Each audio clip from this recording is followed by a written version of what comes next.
बिस्मिल्लाहिर्रहमानिर्रहीम। अस्सलाम वालेकुम नाजरीन। तो इस तरीके से आप इंडिया से सऊदी अरब जा सकते हैं। तो बढ़ते हैं अपडेट की जानिब। इसी हवाले से एक इंडियन ने जवाजात से सवाल पूछा कि हम लोग अभी इस वक्त इंडिया में मौजूद हैं और अगर हम लोग दुबई के ज़रिए से सऊदी अरेबिया आना चाहें तो क्या हम आ सकते हैं या नहीं। तो इस जानिब से सऊदी जवाजात का कहना था कि आप लोग दुबई के ज़रिए सऊदी अरब में आ सकते हैं अगर आप 14 दिन तक दुबई में रहते हो और PCR रिपोर्ट वहाँ से जारी करवाते हो और फिर इसके बाद इसी रिपोर्ट को लेकर सऊदी अरेबिया में एंटर होना चाहते हो तो ऐसी सूरत में आप लोग एंटर हो सकते हो। इस जानिब से आप लोगों को किसी किस्म की भी परेशानी पेश नहीं आएगी।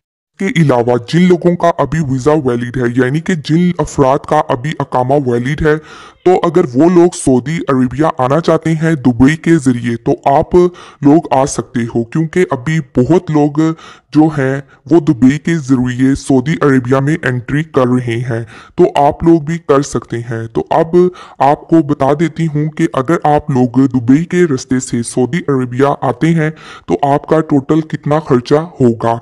तो दुबई का वीज़ा लेने के लिए आपको किसी भी ट्रैवल एजेंसी के पास जाना है जो दुबई का विजिट वीज़ा जारी करता हो तो वहां से आपने विजिट वीज़ा लेना है और दुबई का जो विजिट वीज़ा है वो आपको 400 दिरहम में मिल जाएगा। विजिट वीज़ा लेने के बाद आपको अपने मुल्क इंडिया से दुबई की फ़्लाइट बुक करानी होगी और फ्लाइट की जो प्राइस है वो तकरीबन 500 दिरहम में आपकी फ़्लाइट बुक हो जाएगी इंडिया से दुबई के लिए। और आप जब दुबई में पहुंच जाएंगे तो वहां पर आप किसी होटल में अगर रहते हो तो आपका जो होटल का प्राइस है 1 डे का वो 80 दिरहम होगा और लेकिन अगर आप 15 दिन के लिए होटल में रहते हो तो तकरीबन 1200 दिरहम आपका टोटल होटल का खर्चा आएगा। के अलावा अगर दुबई में आपका कोई रिश्तेदार या दोस्त अजीज वगैरह मौजूद है तो आप दुबई में उनके पास भी रिहाइश रख सकते हैं तो इस तरह आपका होटल का जो खर्चा है वो सेव हो जाएगा। जब आप दुबई में 14 दिन रह लेते हो तो बाद आप जाके PCR रिपोर्ट जारी करवा लें। PCR रिपोर्ट आपकी ठीक अगर आती है यानी कि इस कोरोना वबा का टेस्ट आपका अगर नेगेटिव आता है तो फिर आप दुबई से सऊदी अरब के लिए फ़्लाइट बुकिंग करवा सकते हो और जो फ़्लाइट आपने बुक करवानी है वो आपने फ्लाई नास या फिर कोई और फ्लाइट आपने बुक करवानी है जो आपको सस्ती मिल रही हो। और सऊदी एयरलाइन की फ़्लाइट आप लोग बुक ना कराना क्योंकि सऊदी एयरलाइन की फ़्लाइट काफ़ी महंगी है तो आप फ्लाई नास या फिर कोई और जो सस्ती फ्लाइट है आप उसको बुक करवा सकते हैं। तो आपको बता देती हूँ इंडिया से और दुबई से जो आपका PCR का खर्चा आएगा वो कितना होगा। तो 250 दिरहम इंडिया और दुबई से PCR का खर्चा आएगा।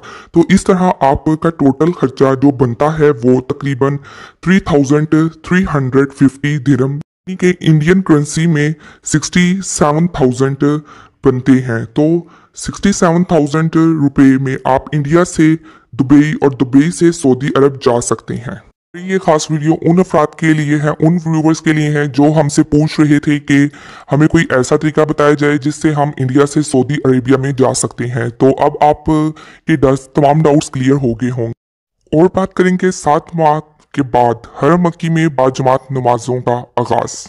कोरोना वायरस के 7 माह के बाद मस्जिदुल हराम में उम्रा और ज़ायरीन के इस्तकबाल के दूसरे महल्ले के तहत आज इतवार को बाजमात नमाजों का आगाज हो गया है। सऊदी प्रेस एजेंसी के मुताबिक आज हरम मक्की में पहली मरतबा फजर की नमाज में गाज़मीन की बड़ी तादाद ने शिरकत की है। की अदायगी के साथ मस्जिदुल हराम में नमाज के लिए इजाज़तनामों का इजरा भी शुरू हो गया है। हरम मक्की की 75% गुंजाइश के मुताबिक इजाज़तनामे जारी किए जा रहे हैं। महदूद उम्रा प्रोग्राम के दूसरे मरहले में 2,20,000 उम्रा ज़ायरीन और 5,60,000 नमाजी मस्जिदुल हराम आएंगे। दूसरा मरहला 14 रोज तक जारी रहेगा। जद्दा के किंग अब्दुल अजीज इंटरनेशनल एयरपोर्ट में अमले की तरबियत के लिए फर्जी आग लगाई जाएगी। न्यूज़